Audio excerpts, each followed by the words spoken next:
Manipulation au moyen de technologies secrètes.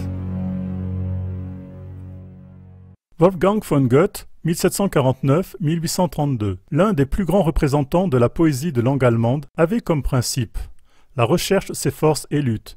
Elle ne se fatigue jamais de chercher les lois de cause à effet, le motif, le pourquoi et le comment. Imperceptiblement, il semblerait que ce principe ait perdu de son importance à l'époque actuelle dirigée par les médias. Ceux-ci ont déchargé le peuple apparemment très fatigué de réfléchir, de la tâche de rechercher le motif, le pourquoi et le comment. Mais depuis quelques années, le peuple retrouve l'envie de rechercher et ne se laisse plus influencer passivement par le mode de pensée des médias. Cette édition nous invite aussi à réfléchir et à rechercher la loi, le motif, le pourquoi et le comment.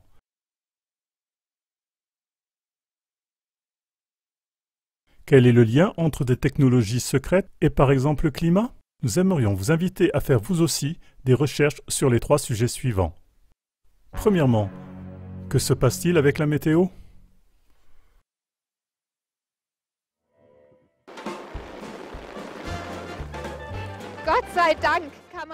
Il y a une expression très courante qui dit « Dieu merci, on ne peut pas influencer la météo ». Mais est-ce bien vrai? Depuis quelques décennies, des preuves officielles contredisent cette affirmation. C'est ainsi qu'en 1980, lors de la fête d'ouverture des Jeux Olympiques à Moscou, un front pluvieux a été retenu hors de la ville par des avions en réaction. Et le 8 mai 2005, une escadrille de 11 avions a survolé la place rouge de Moscou en y pulvérisant des produits chimiques.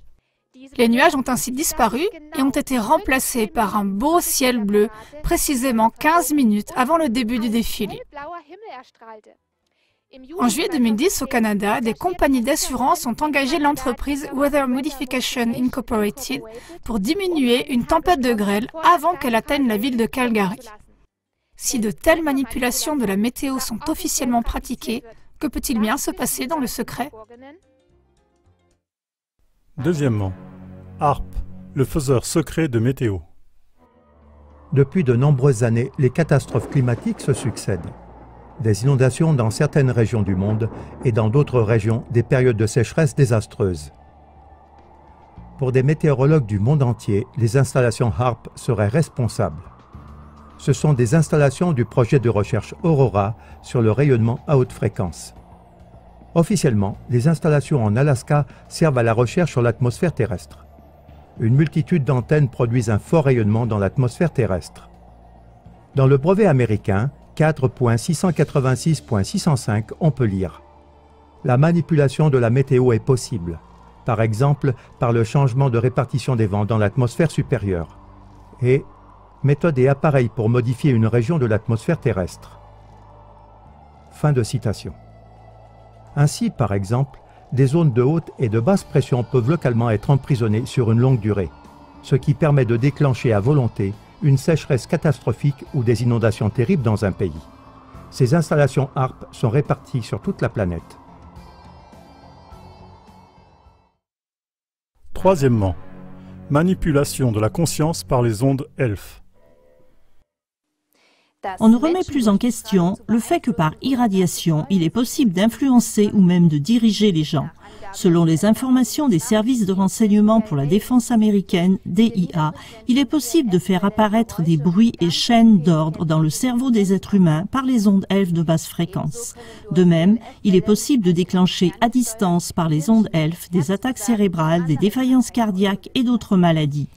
Le 16 juillet 1981, la chaîne de télévision nord-américaine NBC a annoncé que le nord-ouest des États-Unis avait été irradié pendant des années avec des ondes ELF. L'agence de presse Associated Press a communiqué parallèlement que c'était un acte délibéré. À partir de 1960 environ, l'Union soviétique avait aussi disposé d'un appareil appelé LIDA, avec lequel on pouvait influencer le comportement humain par des ondes ELF. En URSS, cet appareil avait été utilisé pour rendre les gens inertes et indifférents et les mettre dans un état proche de la transe. Avec le but d'induire un certain comportement chez les gens, ces grands équipements LIDA ont été utilisés pour irradier avec des ondes ELF des individus, mais aussi des villes et des régions entières du RSS et des États-Unis.